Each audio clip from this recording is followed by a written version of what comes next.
স্বপ্নে পরীক্ষা দিতে দেখলে কি হয়? স্বপ্নে যদি কেউ দেখে যে সে পরীক্ষার হলে বসে পরীক্ষা দিচ্ছে, তাহলে সেটা কি আসলে ভালো লক্ষণ না খারাপ লক্ষণ?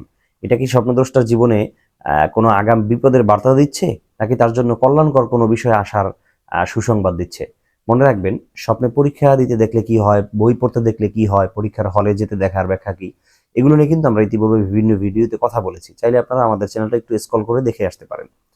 দর্শক, আজকে তারপরে যেহেতু স্বপ্নের পরীক্ষার হল দেখা, পরীক্ষার হলে বসে পরীক্ষা দেয়, এই বিষয়ে কথা বলবো। সে বিষয়টি নিয়ে আমরা স্বপ্নের যে নির্ভরযোগ্য কিতাবগুলো রয়েছে, যেমন তাফসিরুল আহলাম, তাবিরুর রুইয়া, তাবিরে সদেক, এ ধরনের কিতাবগুলো অধ্যয়ন করলে দেখতে পাই সরাসরি ব্যাপারে হাদিসে কোনো বর্ণনা খুঁজে পেলাম না। আমি অনেকগুলো হাদিস গ্রন্থ অধ্যয়ন করেছি যে পরীক্ষার হলের ব্যাপারে, পরীক্ষার ব্যাপারে, হ্যাঁ, বই পড়ার ব্যাপারে আছে, সরাসরি কোরআন তেলাওয়াত করা, ইসলামী ধর্মীয় বই পড়া, বা যে কোনো প্রকারের বই পড়া, এ ব্যাপারে কথা আছে। কিন্তু সরাসরি পরীক্ষার হলের ব্যাপারে হাদিসের যে কোনো ব্যাখ্যা আমি পাইনি। সেজন্য ব্যাখ্যা গ্রন্থগুলো থেকে দেখলাম খুঁজে, এর বেশ কয়েকটি ব্যাখ্যা করা হয়েছে। এক নম্বর হলো যে সেই মানুষটাকে আল্লাহ তাআলা দিনের পথে চলতে গিয়ে পরীক্ষা নেবেন। অর্থাৎ একজন মানুষ যখন দিনের উপরে অটল অবিচল থাকতে চায়, দিনের ভিতরে সে সঠিকভাবে চলে ইসলামের উপরে, তখন কিন্তু তার উপরে নানা রকমের পরীক্ষা আসে আল্লাহর পক্ষ থেকে। সেই পরীক্ষা আসবে তার উপরে, এবং সেই পরীক্ষায় সে সফলতা পাবে। সুবহানাল্লাহ, এটা কিন্তু অত্যন্ত ভালো দিক। দ্বিতীয় নম্বর হলো, সেই মানুষের অতি দ্রুত কোনো একটা ইন্টারভিউর ব্যবস্থা হবে। সেটা জবের জন্য হোক, চাকরি বাকরির জন্য হোক, অথবা লেখাপড়ার জন্য হোক, উন্নত কোনো প্রতিষ্ঠানে সে উচ্চশিক্ষার জন্য ভর্তি হতে চাক, যে কোনোভাবে তার পরীক্ষার ব্যবস্থা হবে এবং সেই পরীক্ষায় সে সফল হবে। সেই জন্য তাকে কিছু পদক্ষেপ গ্রহণ করতে হবে, চেষ্টা চালাতে হবে।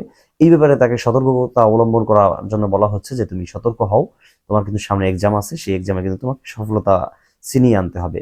সেজন্য তুমি আগ থেকেই প্রস্তুতি নাও, এমনটা বোঝা যাচ্ছে।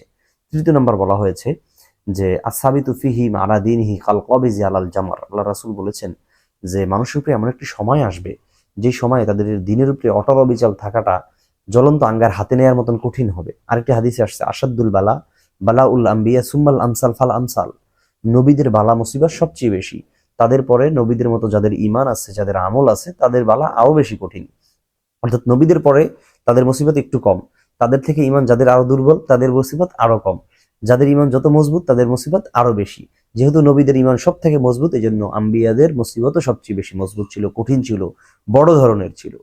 তো এই হাদিসগুলো থেকে ইমামুল মুফাসসিরিনগণ বলেছেন যে স্বপ্ন যদি কেউ পরীক্ষা দিতে দেখে, তাহলে দ্বারা বোঝা যায় যে আল্লাহ তাআলা তাকে বিপদ দিয়ে পরীক্ষা করবেন।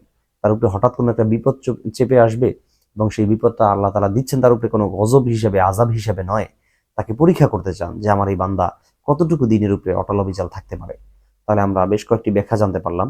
দর্শক, এর ভিতরে বেশ কিছু ব্যাখ্যা রয়েছে অত্যন্ত তাৎপর্যপূর্ণ, গুরুত্বপূর্ণ। সেজন্য আমাদেরকে এই বিষয়গুলোকে হালকাভাবে দেখার সুযোগ নেই, খুব গুরুত্ব সহকারে দেখা উচিত এবং এগুলো বিশ্লেষণ জানা উচিত।